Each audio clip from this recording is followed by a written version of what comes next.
यहाँ का माहौल है? अभी का माहौल तो बहुत अच्छा है। मतलब संगीत का माहौल तो अलग ही होता है। और राजा चक्रधर सिंह जी ने जो भी मतलब संगीत का एक बहुत ही बड़ा जलसा उन्होंने पूरे देश भर में मनाया, रायगढ़ में मनाया।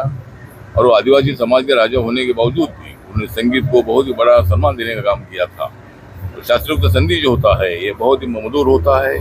और कथक डांस बहुत बड़ा एक्टिव होता है और सभी लोगों को संगीत से आनंद मिलता है। इसीलिए मुझे लगता है कि राजा चक्रधर सिंह जी संगीत के बहुत बड़े फैन थे। वो खुद भी कलाकार थे, तबला भी बजाते थे। और इसीलिए आज मुझे बहुत बड़ा आनंद है कि ट्राइबल समाज के एक जो राजा चक्रधर सिंह थे, उनकी यादगार में आज 39 जो संगीत समारोह यहाँ हो रहा है उसमें सम्मिलित होने का मौका मुझे मिला है। और इसीलिए आज मैं नरेंद्र मोदी सरकार में सामाजिक न्याय एवं अधिकारिता राज्य मंत्री के नाते, रिपब्लिकन पार्टी ऑफ इंडिया के अध्यक्ष के नाते, बाबा साहब अम्बेडकर जी का एक शिष्य के नाते मैं आज रायगढ़ में पहली बार इधर आया हूँ।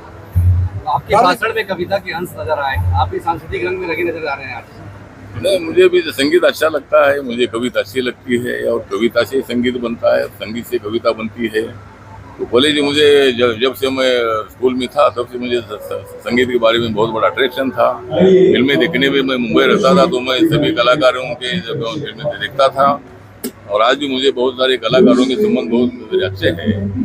तो मुझे पार्लियामेंट में और जब भी जहाँ सभा होती है वहाँ मैं इसी तरह की रचना करता था। यमक का मैं एक एक्सपेरिमेंट करता था, उससे लोगों को आनंद मिलता था, लोग तालियां बजाते थे।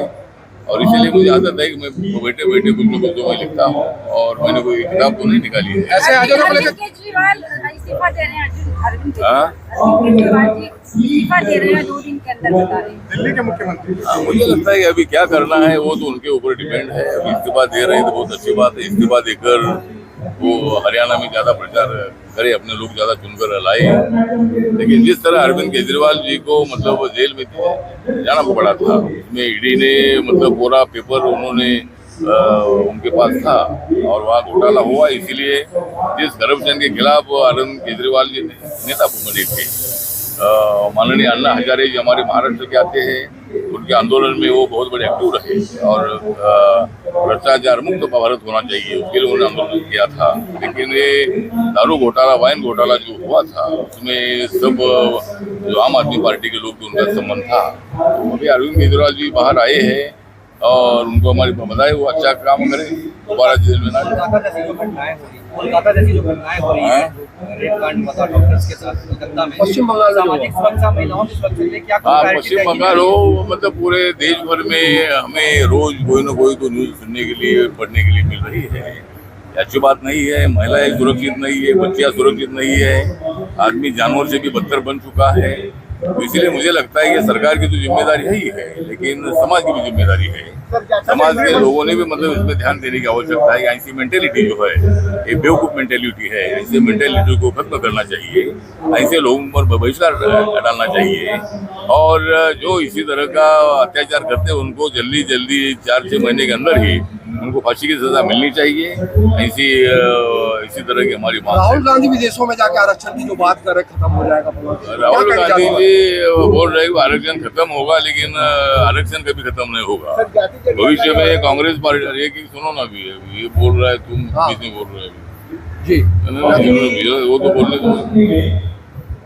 हाँ, तो आरक्षण खत्म करने की बात राहुल गांधी जी कर रहे हैं, लेकिन कांग्रेस पार्टी खत्म हो सकती है, लेकिन आरक्षण कभी खत्म नहीं हो सकता है। और जो संविधान ने आरक्षण दिया है वो संविधान को धक्का लगाने का किसका भी अधिकार नहीं है, किसकी हिम्मत नहीं है।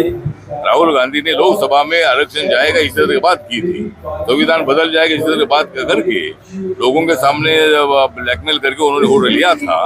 लेकिन दुनिया अमेरिका में जाकर राहुल गांधी जी आरक्षण खत्म करेगा इस तरह की बात कर रहे हैं।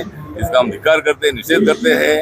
और हमारी पार्टी की तरफ से पूरे देश भर में हम राहुल गांधी के खिलाफ आंदोलन कर रहे हैं।